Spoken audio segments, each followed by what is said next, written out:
Hello મિત્રો, welcome to my new blog. આજે બહુ દિવસ પછી બ્લોગ ફરીવાર અમે બનાવવાની શરૂઆત કરી રહ્યા છે. અને આજે એકચ્યુઅલીમાં એક બહુ ઇમ્પોર્ટન્ટ દિવસ છે મારા માટે અને મારા ફેમિલી માટે પણ. આજે છે મારી બર્થડે.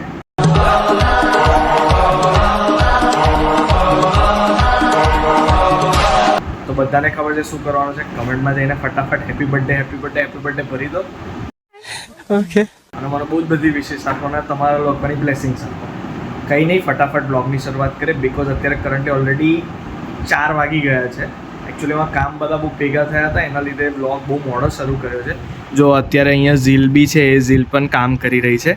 એ કેકના છે ને ટોપર બનાવી રહી છે. મેં આ પહેલાં વિડીયોમાં બતાવેલું ને એનો, તો આ કટિંગ કરીને કેક પર મૂકશે.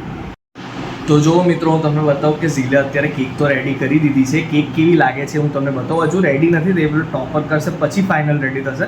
બટ અત્યારે જેટલી રેડી થઈ છે હું તમને બતાવું. તો જેવો મિત્રો અત્યારે કેક કંઈક આવી લાગી રહી છે. કેક હજુ ફાઇનલ નથી થઈ. કેક ફાઇનલ થઈ જાય, પ્રોપર ડેકોરેટ થઈ જાય એટલે હું તમને બતાવું. તો જો મિત્રો, આ ઝીલ મારા કોમ્પિટિશનમાં ઉતરી ગઈ છે. મારા દાઢી મૂછોના એક કટઆઉટ લગાવીને પોતાના મોઢા પર મૂકી રહી કે એની મૂછો મોટી છે મારા કરતા. मूछे हो तो नथुलाल जी जैसी हो वरना ना. એન્ડ બાય ધ વે મિત્રો, આ કેક મારી નથી. આ કેક તો અમારા ક્લાયન્ટ માટે બનાવી છે. બિકોઝ બર્થડે તો છે, ઝીલે મારા માટે કંઈક અલગ રીતે કેક બનાવી જેવું કહી રહી છે. તો એ જ્યારે મને ખબર પડશે ત્યારે હું તમને બતાવીશ. બનાવી તો પડે ને. શું કહે છે બર્થડે છે તો બનાવી તો પડે ને. તો એવું થાય કે આખા ગામની બનાવી મારી બર્થડેમાં ના चापले કારણ કે અમારું એવું માનવું છે કે બર્થડે તો આવતી જતી રહેશે, કામ તો ચાલુ રાખવું જ પડે. आज कमाएंगा तो कल खाएंगा, कल कमाएंगा तो परसों भी खाएंगा, नहीं खाएंगा तो हगेंगा कैसा मेरा भाई. કારણ કે કામ કરીએ તો જ ચાલવાનું છે બધું. એટલે ઝીલે આજે બી ઓર્ડર લીધો હતો. આજે બી કેક અમે ડિલિવર કરવાના છે. ઓલરેડી 2 કેક તો કરી ચૂક્યા ડિલિવર, આ ત્રીજી છે. તો એ 2 કેક બી બતાવું કેવી બની છે. એનો હું એ વિડીયો મૂકી દઈશ એટલે તમને ખ્યાલ આવી જશે કે કેક કેવી બની હતી. ને આ કેક રેડી થાય એટલે એ બી બતાવું અને મારી કેવી બનાવી છે એ બી બતાવું. એ કહે છે ને કે ટોન્ટ માર્યો કે બનાવી તો પડે, એટલે એ બી બતાવું કે એ બી કેવી બનાવી છે. એ થોડી અલગ રીતની હશે કારણ કે મને ક્રીમવાળી કેક એટલી પસંદ નથી અને કંઈક અલગ રીતેની કેક બનાવી છે. તો એ બી હું તમને બતાવું. તો ફ્રેન્ડ્સ, જો ઝીલે મસ્ત અને એવી કેક બનાવી દીધી છે, એકદમ બ્યુટીફુલ લાગે છે. તો બસ હવે આને પેક કરીને ડિલિવરી કરી દઈએ. કેવું ઝીલ? તો ફાઇનલી ઝીલે આ રીતે કેકનું બોક્સ રેડી કરી દીધું છે. આ અમારો લોગો અને આ અમારો નાઇફ. અમે મૂકતા હોઈએ છીએ કેન્ડલ્સ અને ટેગ.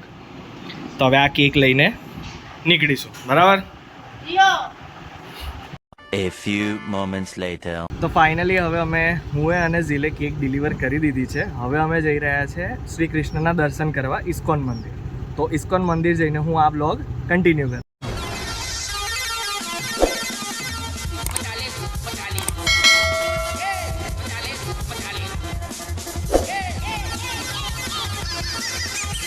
તો ફાઇનલી હું અને ઝીલ ઇસ્કોન મંદિર પહોંચી ગયા છે.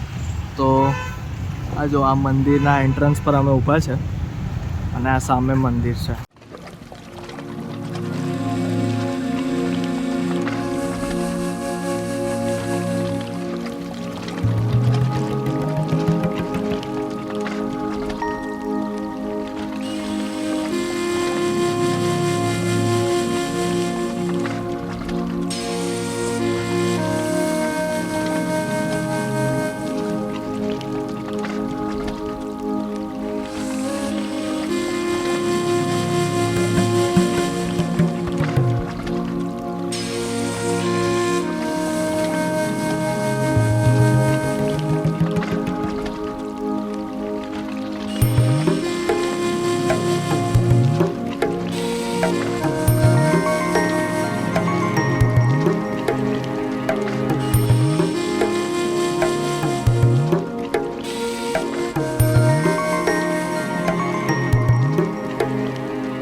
તો ફાઇનલી હું અને ઝીલે દર્શન કરી લીધા છે. અંદર બહુ બ્લોગ એવો લીધો નહોતો કારણ કે ધાર્મિક જગ્યા અને સરસ એવું વાતાવરણ હતું, તો મેં કીધું બ્લોગ નથી લેવો.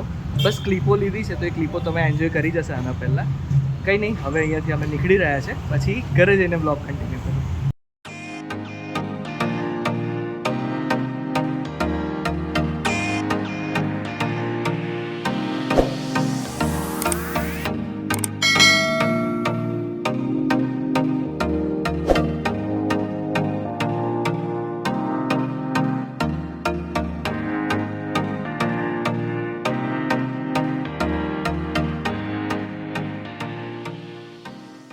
તો મિત્રો અત્યારે છે ને પ્લાનમાં એક ચેન્જ હતો, તો અમે આવ્યા છે એકચ્યુઅલીમાં ગણપતિના સિલેક્શન માટે.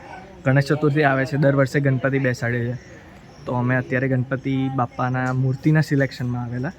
તો પ્લાનમાં ચેન્જ આ ભાઈના લીધે થયેલો. એ મને કહે કે ભાઈ તમે આવી જાઓ, બહાર છો તો, અને આ પેલા દીદી છે એ બનાવે છે ગણપતિ, તો અમે એમના જોડે અત્યારે બધા ડિસ્કસ કરી રહ્યા છે મૂર્તિ માટે. અને અમારા ભાઈએ મને કીધું કે તમે આવી જાઓ ડાયરેક્ટ.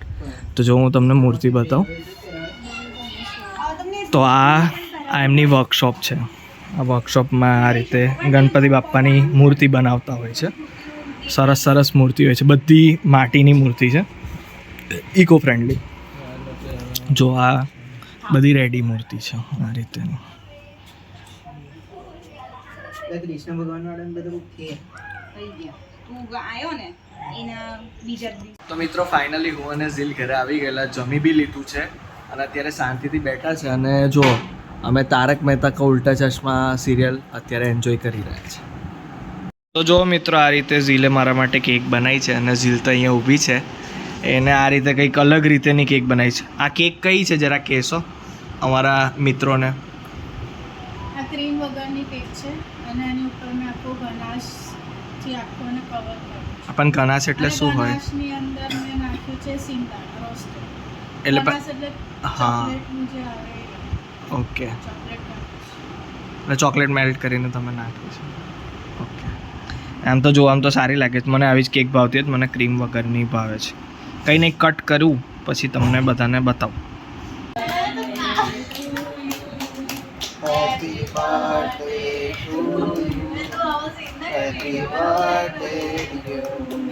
चले एक काम कर 200 रुपया दे और 50 रुपया काट ओवर एक्टिंग की वजह से.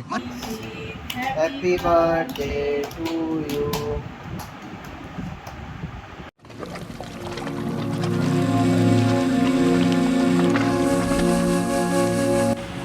કેક બહુ સરસ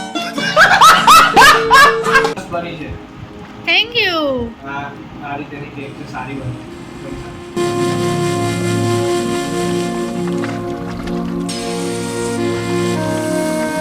તો મિત્રો કેક બહુ જ સરસ બની હતી. नाइस. થેન્ક યુ ઝીલ, એને બહુ જ સરસ બનાવી હતી. અને આ મારા બા છે, એમને અત્યારે કેક મેં નથી આપી શક્યો કારણ કે એમનો આજે ઉપવાસ છે. બા આજે તું ગુરુવાર કર્યો છે ને? હા, परंपरा प्रतिष्ठा अनुशासन. એટલે ગુરુવારના હિસાબે. હા, એટલે બા કાલે સવારે કેક ખાશે. કેવું બા? सह लेंगे थोड़ा सा. હા, અને અત્યારે જો આ લોકો તો કેક ખાઈ જ રહ્યા છે. મારો ભાઈ, પપ્પા, મમ્મી બધા કેક ખાઈ રહ્યા છે, અને અત્યારે આટલી કેક બચી છે. The next day. તો મિત્રો આજે કરન્ટલી નેક્સ્ટ ડે છે. સેલિબ્રેશન કર્યું, બહુ વ્લોગ તો ના કરી શક્યો એટલો, બટ જમીને થોડુંક ફેમિલી જોડે ટાઈમ સ્પેન્ડ કર્યું કેક કટિંગ પછી, અને સૂઈ ગયા. અને સૂઈ ગયો તો મારું વ્લોગનું એન્ડિંગ કરવાનું જ રહી ગયું. सोने ठीक है जैसा आप कहे. अरे लाने जा એટલે આજે કરન્ટલી અત્યારે 7:30-8 જેવું થઈ રહ્યું છે કંઈક સવારના. એટલે હું મેં કીધું વ્લોગનું એન્ડિંગ કરી દઉં અને પછી નવા વ્લોગની શરૂઆત કરીશ. તો કંઈ નહીં, બસ મિત્રો વ્લોગ જોતા રહેજો, આ જ રીતે સપોર્ટ કરતા રહેજો. અને હા, ચેનલને સબસ્ક્રાઈબ કરવાનું, વિડીયોને લાઇક કરવાનું અને વિડીયોને શેર કરવાનું એ તો બિલકુલ ભૂલતા નહીં. મળું નવા વિડીયો સાથે, ત્યાં સુધી જય શ્રી કૃષ્ણ.